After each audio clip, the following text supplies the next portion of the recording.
I was never really a runner. The way I see running is a gift, especially when you have stage 4 cancer. I'm Anne. I'm running the Boston Marathon, presented by Bank of America. I run for Dana-Farber Cancer Institute to give people like me a chance to thrive in life, even with cancer.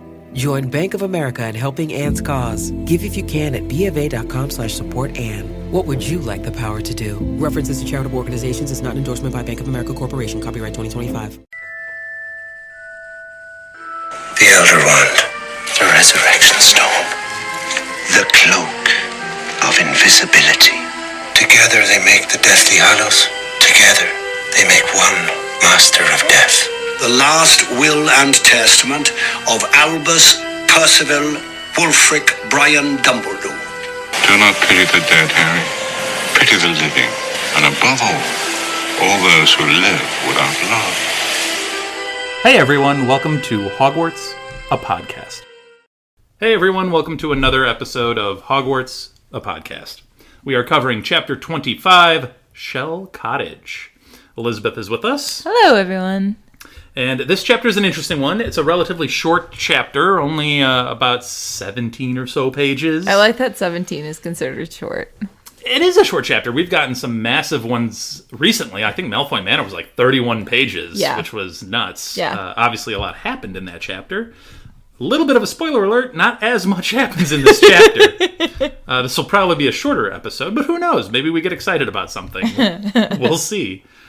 But before we get into the actual chapter itself, we do have some shout-outs to acknowledge. We have AV, who left a comment on Deathly Hallows Chapter 23, Malfoy Manor. Stunningly, this chapter did generate some buzz. I love how AV is up on it. Yeah, AV is like right on top of this. So providing us content week by week. And we appreciate it on this episode, because again, we need to stretch for time. No, thank you, AV, for the comment. AV's comment is, doesn't Dumbledore say that Bellatrix likes to play with her food before eating? Or was that Greyback? So, that is in reference, actually, both of our comments that we're going to shout out today are in reference to the Bellatrix, Fenrir, Greyback debate about who is worse. Mm-hmm. Not who is more powerful. It's who is a worse individual. And it's a decent little poll that we have going right now. And I think last time I checked, it was about 50-50.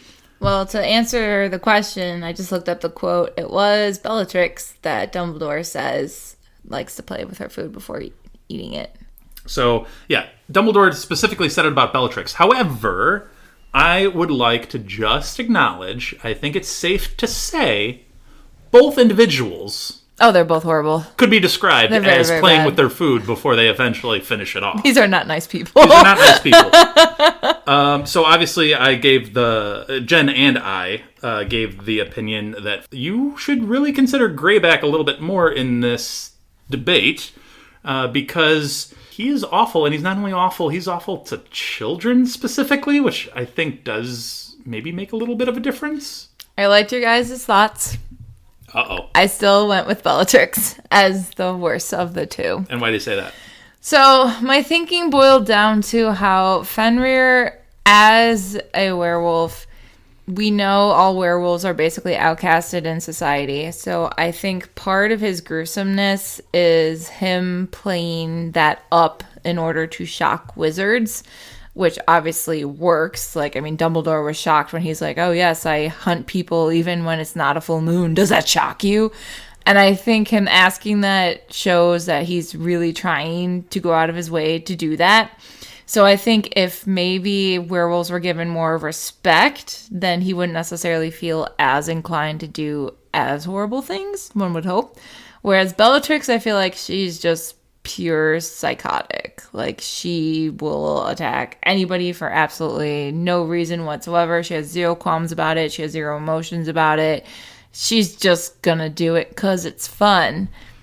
I definitely agree that Greyback has a shock factor to him. I think you're right that he does kind of like the appalled nature that his actions receive. It's like the only way as a werewolf he could get respect from wizards. My only comeback to that is he's not all talk. No, unfortunately, he's He not. very much backs it up and does enjoy backing it up.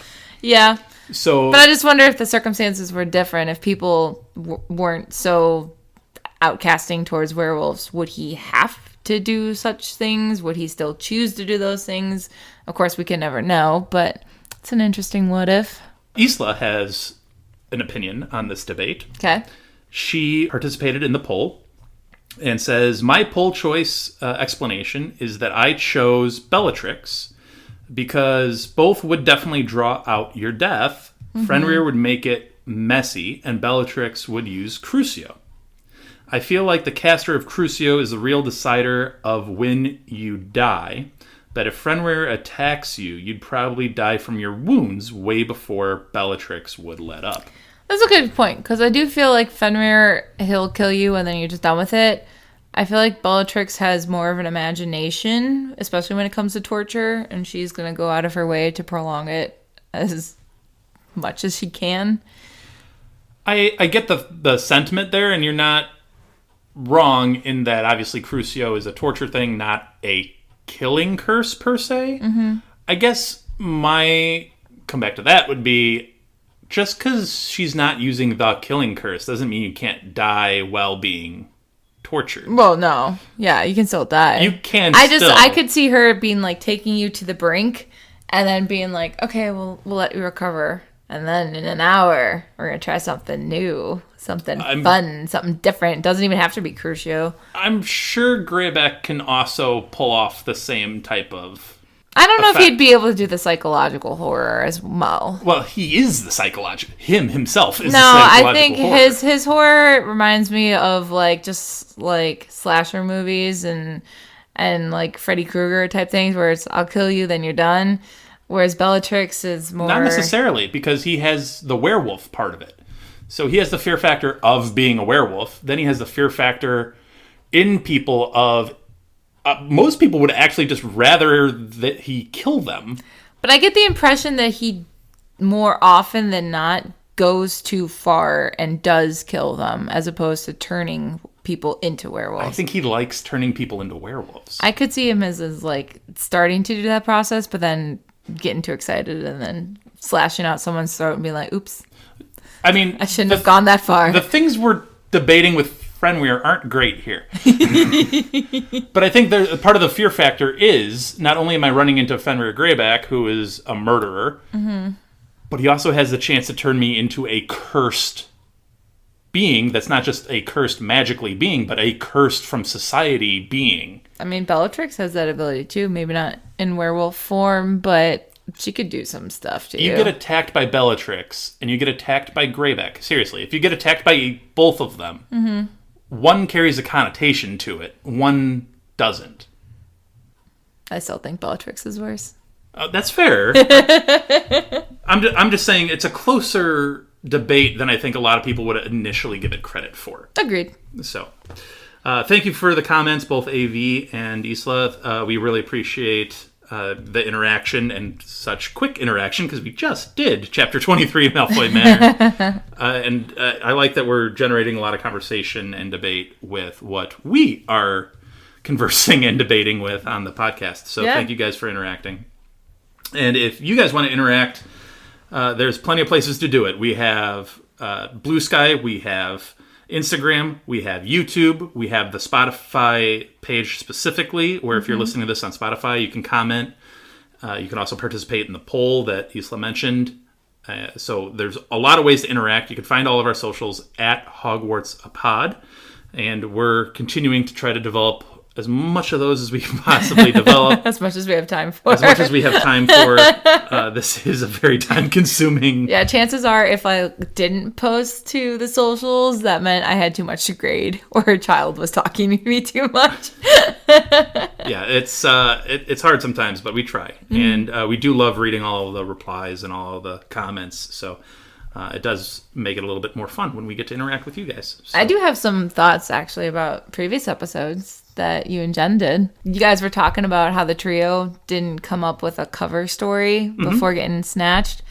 I'd never had that thought before, but that is so true. They should have done that. Why didn't they do that? It should have been in their pre-prep at the Burrow. Granted, Molly kept them so busy that it might have been hard to come up with a whole backstory. But all those hours of being alone in the tent, wondering, like, what are we going to do next? That should have been on the to-do list. When Ron comes back, after getting attached from Snatchers, I'd be like, oh, that was really hard. That's when you should really dive into, okay, we need a cover story just in case. Yeah, which I get there wasn't that much time, but they had time to come up with a story. They should have come up with a story. So that was interesting. And then I still remember the first read that I had, the shock that I felt when Harry let Voldemort choose the Elder Wand and break it out of Dumbledore's tomb. I was like, what is going to happen? Everything is wrong. Like, I was happy he chose the Horcruxes to go after those because that's what Dumbledore told him to do. But I was like, oh my gosh, you know these things exist. And he just defiled his grave and took the wand that is supposed to be unbeatable and it's Death's wand and you're screwed. Well, in a couple of moments, we might find another character who's just as shocked by Harry's decision. This chapter, Shell Cottage, obviously takes place entirely at Shell Cottage. Mm-hmm. And we get a lot of interactions with all of the inhabitants of Shell Cottage and one who visits. Yes. So, we start off with Harry seeking some peace and tranquility. And just wants to look out at the gorgeous landscape that Shell Cottage is blessed to be on and around. I mean, it makes sense. He's still mourning Dobby. He's got a lot on his mind. Mm-hmm. And I am a big proponent of, if you have a lot on your mind, sometimes it's good to get away from everything for just a little bit and let your mind just settle and see what crops up. And that's, I think, what burying Dobby did for him, too, was settle himself. Yeah. And let priorities really rise to the surface and be like, okay, this is what I really need to focus on. This is what I really need to do. Everyone needs silence. I know in today's world when you have your phone with you at all times and everyone likes to have music playing or podcast playing. You should definitely listen to ours though. But in general, like it's nice to take a little bit of time to let your brain just be quiet and wander where it will go. And I think that's important for everyone to do. And I think it, like, in situations like this, I know a lot of people are probably listening to this and being like, what are you talking about, brain be quiet? My brain can't be quiet. Yeah. Like, as soon as everything around me is quiet, that's when my brain kicks into overdrive and starts thinking about everything. And I think what Harry does here, and I can vouch for this because I have done it on many of occasions, where when I'm traveling or when I'm in a nature space, it's not that I'm thinking of nothing. I'm just letting the environment around me come in. Yep. And I'm looking at the waves and I'm listening to the waves roll in. And it's almost like a meditative space. Mm-hmm. There's a reason why those meditation tapes always seem to have those white noises. Exactly. Yeah. So I think that's what he's kind of going over here. But it gets interrupted. And as he's thinking about not racing Voldy to the Elder Wand, like Elizabeth was so surprised, Ron also comes in and vocalizes those very same doubts. But before that, as he's thinking about not racing Voldy to the Elder Wand, he does say a quote about himself that I think needs to be stated. Harry says, quote, "Could not remember ever before choosing not to act." Yeah, this is definitely a turning point in Harry Potter's life. It really is. It's a level of growth and maturity that he's hit as he's getting older, and a lot is on his plate. That whole conversation that he had internally about, like, okay, Dumbledore, you saw goodness in Scabbers and Peter Pettigrew, and you saw he had a little bit of remorse. You knew that about him. You knew Ron would leave, but you also knew he'd want to come back. You can read people so well. What can you read about me? And I think even just taking a step back and asking that question of himself and almost looking outside of himself to be like, okay, what do people see when they look at me? That's very mature.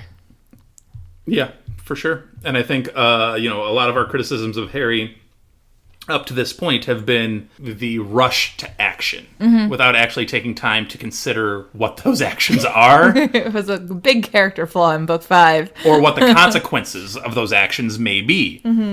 And he's at least taking time now to consider these things, which I think is a more adult way to look at these. Very much so. But as I said, Ron vocalizes the doubts that Harry has been thinking. Dude, why didn't you go for the Elder Wand? It's the Elder Wand, the most powerful wand. Also, Ron, the conspiracy theorist, has shown up and believes fairly adamantly that Albus is still alive. Yeah. And Hermione is like, Stop it. Ron. No, Harry personally witnessed this. It does make me laugh, though, because it's like, is Dumbledore the only person in the world with a blue eyeball? It just makes me laugh. They're like, oh, it's a blue eye. It has to be Dumbledore. I'm like, no, literally, Harry just said he saw his body in the tomb being broken into by Voldemort. That's the thing that Hermione brings up that is pretty undeniably definitive. Yeah. You know? A body is usually a good sign that it's dead. Yeah. That they're dead. I did like Ron's comment, though, of like, well, shoot. If Voldemort has the wand, then how the heck are we supposed to beat him now? And Harry's like, good question. To be determined. I don't have great answers to all these questions. I'm trying to figure it out. And he even notes that the more he gives whatever answers he can actually come up with, the more he even believes less in that answer. He's like, that was just a feeling. I don't have a great answer for how I came to the conclusion that I did, but here we are. But you know who also has made a decision? Griphook. Yay! Griphook has made a decision on whether he wants to help Harry Potter or not. I do like the fact that Griphook is back. That nice circle back around to book 1 always made me happy. Yep. He does have a condition, though, in helping Harry. He will help Harry, but requires a payment. He wants the sword of Godric Gryffindor. And in the comments that follow, Ron says nearly every wrong thing. It's so true. I feel like this should have been a negotiation with Ron well outside of the room. With Harry and Hermione making these deals. Because Ron, one of the strengths of Ron that I've mentioned many, many, many times is he is our connection to the wizarding world. However, in this particular circumstance, that connection to the wizarding world is very harmful. Yes. Because he brings with him many of the wizarding prejudices against goblins.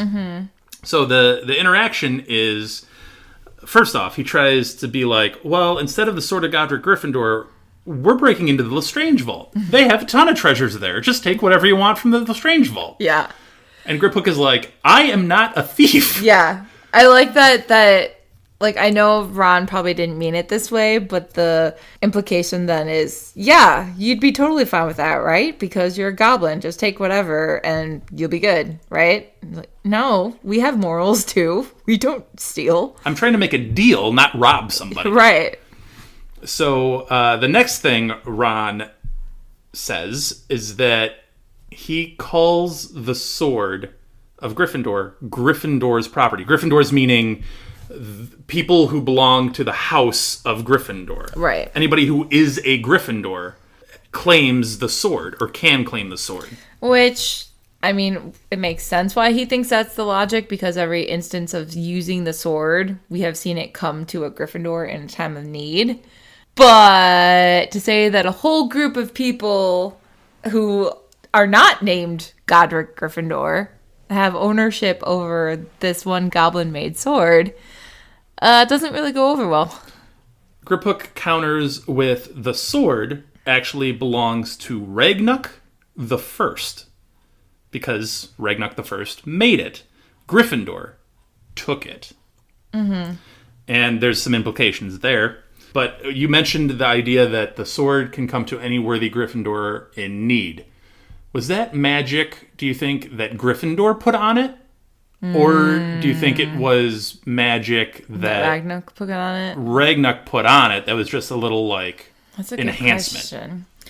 Ron does say that the goblins have magic that they won't teach the wizards. I could see the nature of a sword being this sword will come to you in your time of need and help you defeat your enemy or save your life or whatever. So I wonder if it could come to other people who aren't Gryffindors. That I think is the determining factor. Because if it can come to anybody in a time of need, then it'd be Ragnarok. That would specifically indicate Ragnarok put the magic on it. Yeah. If it's just Gryffindors, that might be a Godric Gryffindor enhancement. Yeah. That's a really good question. So, yeah. So there's that issue that I just kind of popped up in my head. I'm like, I wonder. I do love Hermione being the one who's like, well, records. I've read all the records, but history loves to skate over whenever wizards are not the nicest of people. So, yeah, we don't know if Whoever writes the history makes the history. Right, so we don't know if Gryffindor stole the sword or if he bought the sword or whatever, but we can trust that at least Ragnarok made the sword. It is goblin made. Yeah, the trio end up leaving the room. They take a second, and they're like, hey, we need to actually discuss this. This isn't just some deal. This is a big deal. So they leave the room, and Ron immediately suggests double-crossing Griphook.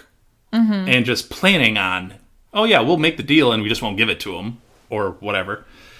And Hermione is like, absolutely not. This is exactly why goblins are the way they are. And she was also like, dude, he can tell which one is real, which one is fake. Better than us. Like, how are you supposed to do a switcheroo on him? Come on. Right. Don't be dumb. So, while Ron and Hermione are going back and forth, Harry dwells on the fact that the idea of the Sword of Godric Gryffindor being stolen by Gryffindor, it worries him. And Gryffindor is supposed to be the best. He's supposed to be the champion of Muggleborns. He's supposed to be the champion of everybody that's not pureblood, basically. It's a little bit the same process he's been going through this whole book with Dumbledore. I held you on this pedestal, I thought of you as the best, and to hear this other information that might take you down a few notches, it's like, that's really troublesome. You're not perfect. Yeah. Ron's prejudice, though, it's coming through hardcore. He was saying how they're lucky Griphook didn't try to take their wands, since clearly all goblins are trying to steal the wands from the wizards. And Hermione's like, you do realize there are lots of reasons why goblins distrust wizards. Like, we have not been very kind to him. And his rebuttal was like, well, yeah, but they've also killed tons of wizards, so we shouldn't be nice to them. It's like, well, that's this whole circle logic of if it's always retaliation against each other, then you're never going to get any kind of trust. You're never going to find a solution. No, it's just going to be forever in battle with each other. So at least Harry is the one who can see both sides of things. Hermione, too. Harry has at least proven that he is willing to look out for a quote-unquote lesser creature. Yeah.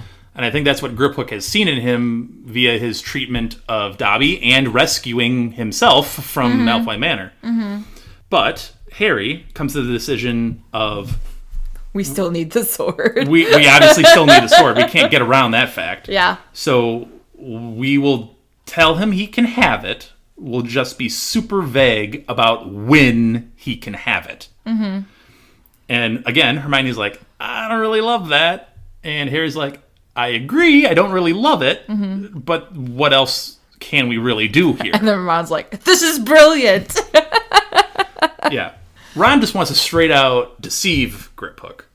Yeah. Harry, while choosing to ultimately somewhat deceive Griphook, is at least finding a softer edged way around it that might be a little bit more, dare I say, diplomatic in how he goes about it. I mean, even though this is obviously a fantasy situation, it is very real life with the idea of, okay, we're going to do it this way, and we have the thing, and it's going to work perfectly. And then there's a wrench that falls into place. And of course, it's going to be the one thing that we cannot have happen. So now, how do we deal with it? And it is like, yeah, we need this sword, but we need to give him the sword in order to get the thing that we need the sword for. What do we do? Here's the question that I want to pose to you as we're closing in on our break. How would you approach telling Griphook that the sword is necessary. Yeah. Because obviously Griphook is not a fan of Voldy's administration. Right. I mean, everything he just went through. Yeah. Griphook is not necessarily a fan of wizards, but I think there's one particular wizard that Voldy is responsible for taking Gringotts away from goblins. Right.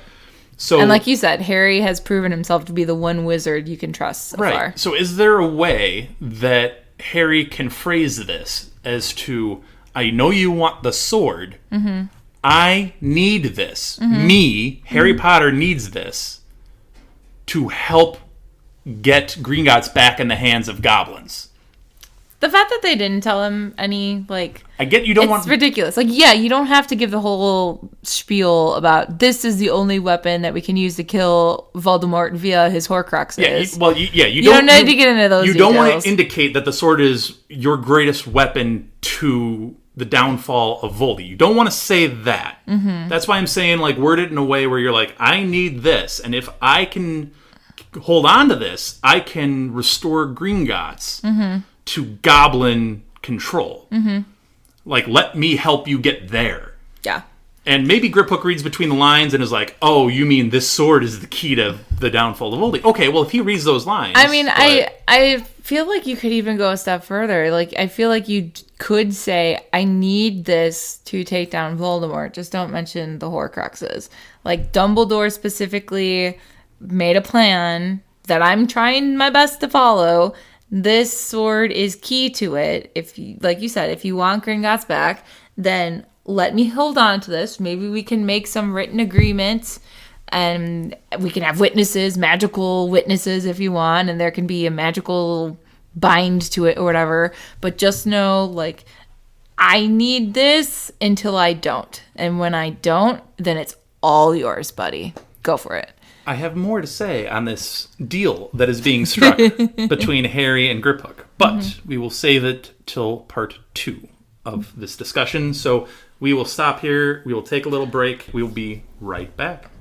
Before we get to our break sound, I'd like to acknowledge our friend Andy, who helps us produce our intros and our break sounds. If you want to hear more of Andy's work and like Formula One racing, check out the Outlap F1 podcast. It's your one-stop shop for Formula One news, insights, race previews, and reviews. You can find them wherever you listen to podcasts, and they even have a YouTube page. So check out Andy, Cody, John, James, and Deanna, and join them on the Outlap.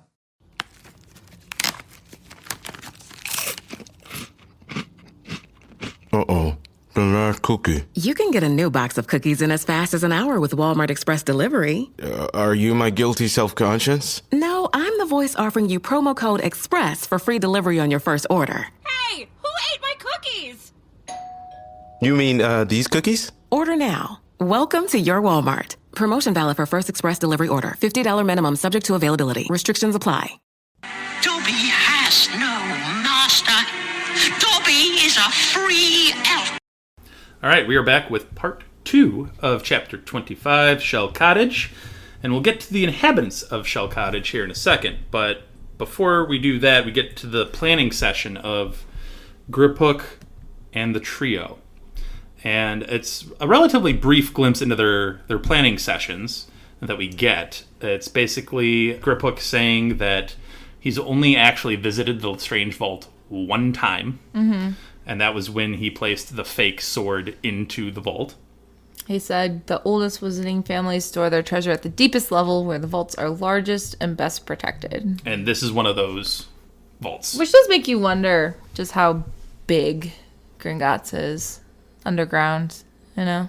Yeah, I mean, magically based, it's potentially infinite. Yeah. They do note that Polyjuice Potion, if they're planning on using that as a potential strategy to infiltrate Gringotts, might be a problem because their sources of it is fairly depleted. It also surprises me that it hasn't gone bad, the Polyjuice Potion. I don't know how long it lasts before well, I guess it goes it's Moody's, bad. right? You know, yeah. So I don't know when it was actually made. Yeah. But I'm sure Moody made it quite well. I mean, it's worked so far. It's worked so far. They only have enough for one person, though. Yeah. So that will have to factor into their eventual final plan. They also note that in their planning, Griphook has seemed surprisingly bloodthirsty and joyful at the idea of having to injure wizards in order to get down into the deepest depths of Gringotts. The trio, not surprising, kind of turned off by this. I mean, to be fair to Griphook, the wizards have taken over the place that he works and reveres. So the idea that, like, I get to pull one over them and maybe hurt them in the process, get them to feel a taste of what I've felt this entire time, I get it.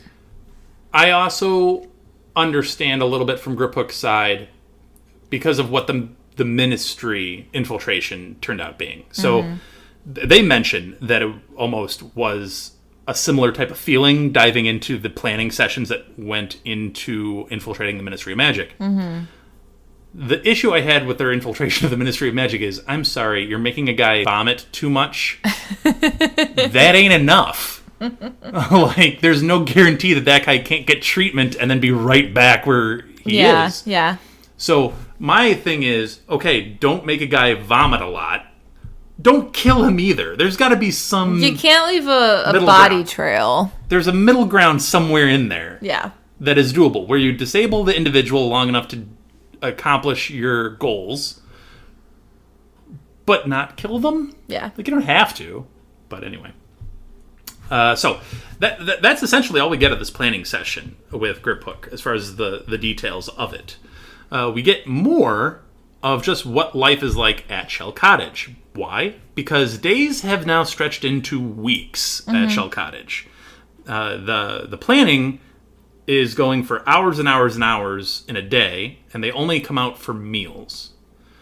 And during one of the meals, Harry goes up to Fleur and apologizes for all of the inconvenience he's brought upon her and Bill at their home.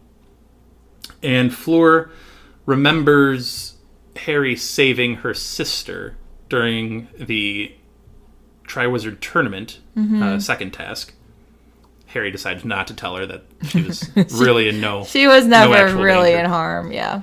And then tells her, don't worry, we're going to be out of your hair soon. We'll be leaving soon anyway. Which Fleur's like, what? You're safe here. I will say this interaction between Harry and Fleur, though, did instill a thought in my head of, like, at one point, I get that Fleur has always been older than Harry by a couple of years. But by 3-ish, give or take, 3 or 4 years. Yeah. But Fleur seems like such an adult. Oh, yeah. Yeah. You know what I mean? Yeah. Like, in here, it's she's got this house, she's got a husband, she's taking care of everybody, she's like the hostess, and she's keeping people safe. She's playing mom. Not that they were ever really equals, per se, or peers, per se, when they were in the Triwizard Tournament. But for whatever reason, in this scene, I'm just viewing Fleur as, like, much older. No, I get it, you know too. what I mean? Because, I mean, like, in book 4, it was all about Fleur the flirt. Fleur's so beautiful. Like, Ron couldn't hold himself together around her. And now she's watching out for their safety. And she's saying, like, you're not leaving because you stay here under my eye and my supervision. With a Molly Weasley-ish tone. Yeah, and I don't know if it's just the fact that marriage or the war or a bit of both have aged her, or the fact that, like, they've been through so much danger and knowing how important Harry is in everybody's lives or what, but she's like around 20 here. Yeah. I guess, to be fair, we can compare her to, like, Lily and James. That's true. They were around that age, so very true. Yeah. So I had that same thought, though. I was like, wow, she seems more mature She's here. a mom. Yeah. Not that she was ever immature, but she seems just more mature here. I think she's holding it together well. After Harry speaks with Fleur, we get an update on Ollivander. It is time for Ollivander to head to Auntie Muriel's. And Fleur actually takes this opportunity to be like, oh, Mr. Ollivander, would you be so kind as to take the tiara? We've never gotten a chance to actually send the tiara back. Yeah, from her wedding. From the wedding. And Ollivander, obviously very gracious with all of the help and support and hospitality that Bill and Fleur have shown. He's like, yeah, that's the least I can do. So Bill ends up transporting Ollivander to Muriel's, and then comes back and updates them on all that, with the substantial number of people that are actually staying at Muriel's. Most of it is just pleasantries, but he does drop the little nugget of info that Fred and George are now operating an owl order business out of a back room. I mean, it's probably not safe to go to their shop. You know? No, absolutely not. I wonder, though. I wonder if Bill told them who all is now at Shell Cottage, or if he just said Fleur, Absolutely. to keep things safe. Can't. Although, I would imagine he would have to answer the question of, why are you dropping Ollivander on our doorstep? Where is Ollivander coming from? Yeah. And I would love to see Bill's response to that. I can't tell you. But he's alive, so let's be happy. Yeah, that must have been a very interesting conversation. Yeah. But that would have been fun to see. With Bill dropping Ollivander off at Muriel's, though, do you feel like he should have also taken Luna and Dean? Like, why are Luna and Dean still at Shell Cottage? That is a good question. Because, I mean, they've also been locked up and tortured and deserve safety. Yeah. I mean, I get that they have more room now at Shell Cottage with Ollivander gone, but not that much more. Luna can't exactly go home because she was kidnapped on her way to home, and her father is in Azkaban right now. Though she was excited talking about home. She was talking to Dean about the Crumplehorn Snorkax horn, and Hermione's like, we told you, it exploded. It was not that. And then she said how, her father is making the crown, the lost diadem of Ravenclaw, which Fleur's tiara kind of reminded her of. But yeah, you would think that they would go be with actual parents as opposed to Fleur and Bill. Yeah, I don't know why they wouldn't also go to Muriel's if Muriel has that much extra room. Granted, there's a lot of people at Muriel's right now, but I'm wondering why they just didn't go with. I think it's interesting to note that they have updated Luna on everything that happened with her father and with the house. That's good. I'm glad that they did, because she needs to know that. It would be heartbreaking for her talking about the house the way she is, and for her not to know. So there's that. She's still in her little dream world, though. She's like, oh, it would have reformed by the time that I get back. But while we're talking about Luna and just having talked about Ollivander, you have a note about Luna and her interactions with Ollivander. She was basically being like the sanity for Ollivander at Malfoy Manor, which we had theorized before at Azkaban that she would be the sanity for all of the inmates there. Ollivander was thanking her like, I don't think I would have survived if I didn't have you there, which is very sweet to think about Luna. It was a very sweet moment when Luna said goodbye to Ollivander. And, as much as Luna generates a lot of eye rolls or a lot of laughter because of some of the odd things that she says, if you're in a place that's literally dark, but emotionally depressing and soul-crushing, as Malfoy Manor is when you think you have no way out, the upbeat randomness of Luna could get you through days of just being like, oh my gosh, this girl is so ridiculous. It takes your mind off of where you're at. Yeah. And that could save your life. Yeah. So Luna is showing her value, I suppose you can say. But as they're talking about all of these updates and talking about everybody that's staying at Muriel's and drinking and eating and having a good time, there's a knock on the front door, which alarms everyone. Yeah. And Bill, Harry, Ron, and Hermione immediately point all of their wands to the door, which I love.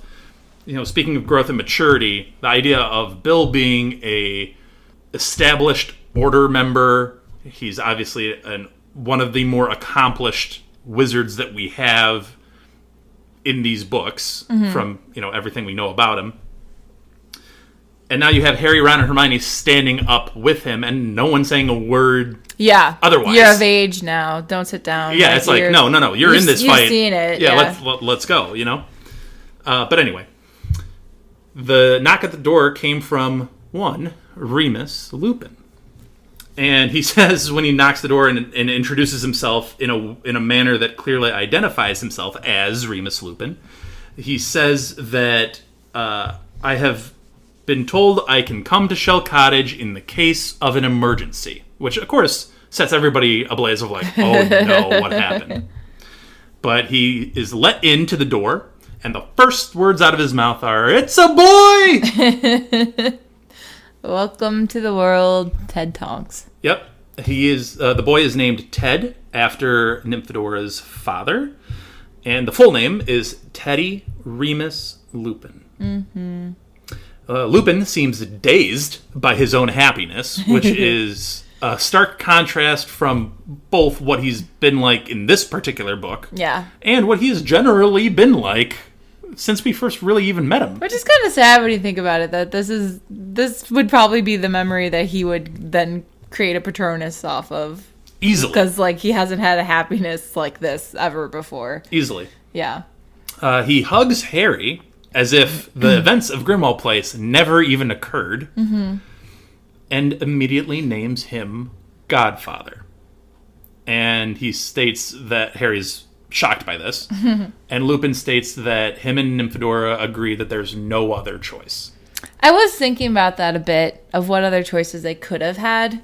I suppose it could be an Order member, but it's not like there's anyone left of the Marauders who could watch over him. Moody was very close to Nymphadora, but obviously he has since passed. The only person I could think maybe by like a really long stretch would be Kingsley, but it feels more like a coworker than a friend, even though I'm sure there is some friendliness there. You seem not super thrilled with the mention that Harry is the Godfather.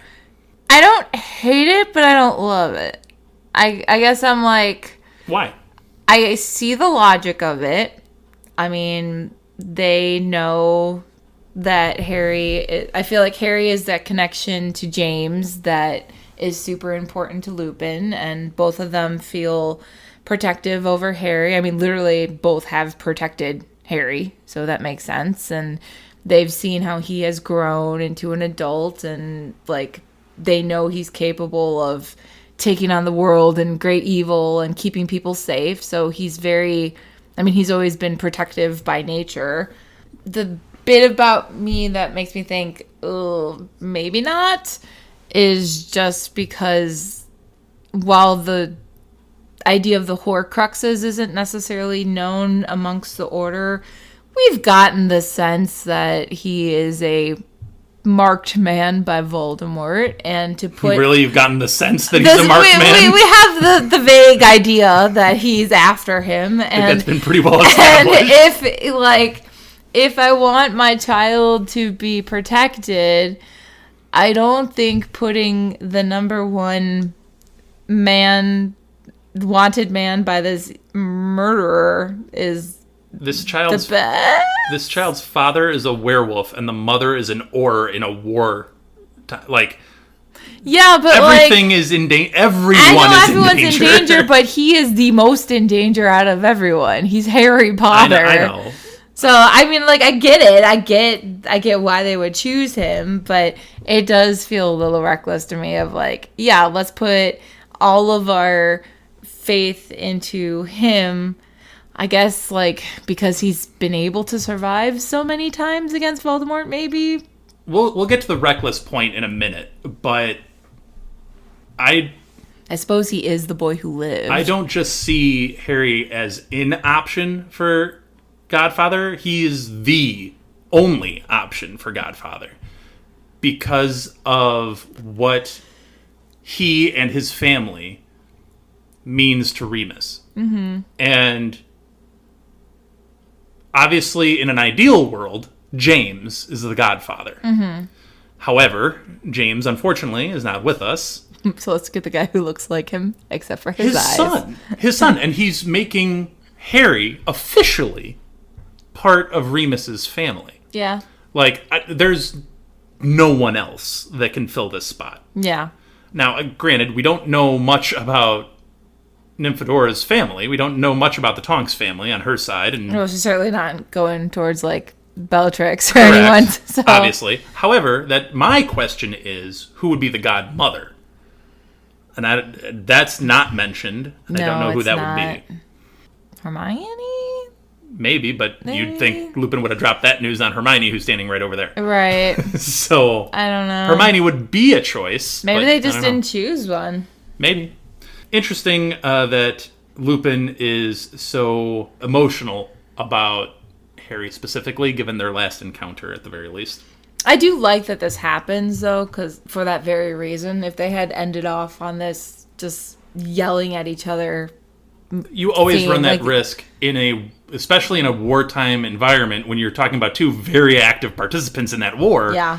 Every interaction could be the last. Yeah. And you worry that if it landed negatively, you don't want that, obviously. Yeah, you don't want it to taint the memory. Now, this might be the reason, I think, Lupin is so particularly happy. I think I know what you mean, and I agree. So Fleur asks Lupin who Teddy looks like, Remus or Nymphadora? And Lupin responds, I think he looks more like Dora. Oh, he had brown hair, he had ginger hair, he had blonde probably by the time I'll get back, and blah, blah, blah, blah, blah. But Andromeda says that Dora started changing the Her day hair she was color. born as well. Yeah. So I think, particularly, Lupin is so overjoyed He's not a werewolf. is because this baby seems to be taking on more of the characteristics of the mother. And I think that particularly pleases Lupin more than anything else. And, I don't know. Maybe there's still, we get the comments that Bill likes his steaks bloodied. Yeah. I mean, maybe... There could be something about Teddy later on in life. Maybe later on in life we find out, Teddy Lupin likes his steaks a little bit more on the bloody side. And that's the hint towards His Lupin. canine teeth are especially sharp or something. I don't know. But, yeah, I don't know if Teddy will have any inherent Lupin characteristics, but I think Lupin is particularly delighted that it seems he's inherited most of Nymphadora's traits. I think it's also fun to have another person like that, because, Tonks did say that ability is very rare. So it's cool. It's a cool ability to have. It really is. So they're celebrating. Obviously, many drinks are had. Lupin gets his goblet refilled a couple of times before he ultimately heads back. And Harry and Bill end up going into a different room. And Bill closes the door behind Harry and suddenly, very seriously, says, I need to have a word with you. Mm-hmm. And not asking a question, stating, you're planning something with Griphook.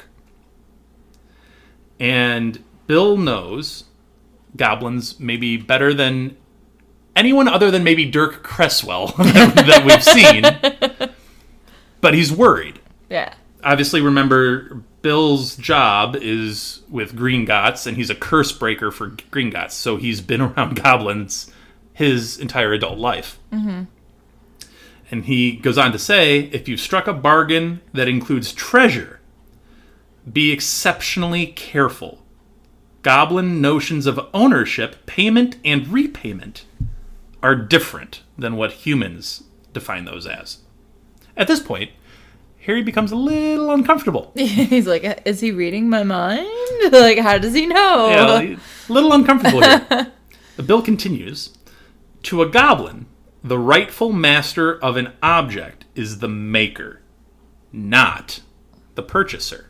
And they have a moment earlier on when Fleur is handing the tiara to Bill and to Ollivander, and Griphook notices the tiara and takes a guess that it might be goblin-made. Yeah, because it has diamonds and moonstones in it. To which Bill swiftly and curtly responds, yes, and purchased by wizards.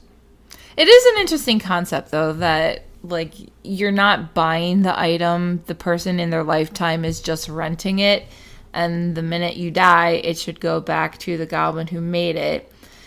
I guess it's hard when you think about like artwork, right? Like the person who created the painting, they are the master of that painting. It's their work.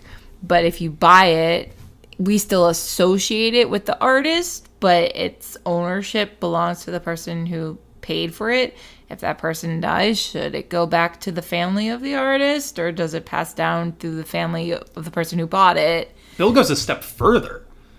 He says goblins dislike goblin-made objects passing from one wizard to the next, which is what you're saying. Mm-hmm. And passing it down without repayment is tantamount to theft. Right. They don't view it as just an insult. They view it as criminal. Yeah, like you would have to pay for it every time it passes down. Passes on. Yeah. So, I mean, he goes a step further. He's like, Harry at some point tries to jump in and was like, no, I respect the goblin. And, and Bill's like, no, you don't understand because you haven't spent time with goblins. Yeah. This is their whole vibe. This is who they are. Yeah. They're not human. They're a different breed of creature. They have a whole different honor system. They have a whole different society. They have a whole different value structure. They have a whole different everything. I see the logic behind it, though, because, I mean, they seem to view wizards as the magic that you possess. That is the thing you hold secret to yourself. That is the thing that sets you guys apart from us. You're very protective of it.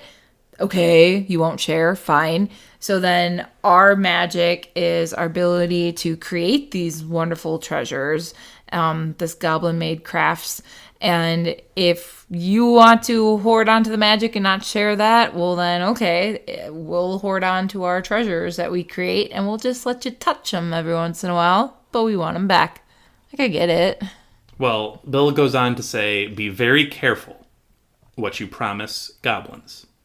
And then he continues, it would be less dangerous to break into Gringotts than to renege on a promise to a goblin.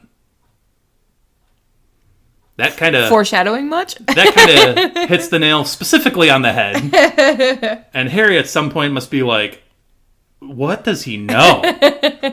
Because this is like... Do you think he's had Fred and George's ears that he's been like putting under the door? Well, okay, first of all, I am assuming they're casting the Muffliato charm on the doors. One would hope. Because it's a Shell Cottage. It's not a very big place. It's a cottage, so I can't imagine the walls are very thick. Yeah. They're fully probably capable of hearing from wall to wall, room to room. And they're used to casting Muffliato every day. I would assume that they're casting that spell. Mm-hmm. So... Even still, Bill's not an idiot. Bill is very much not an idiot. He can put 2 and 2 together.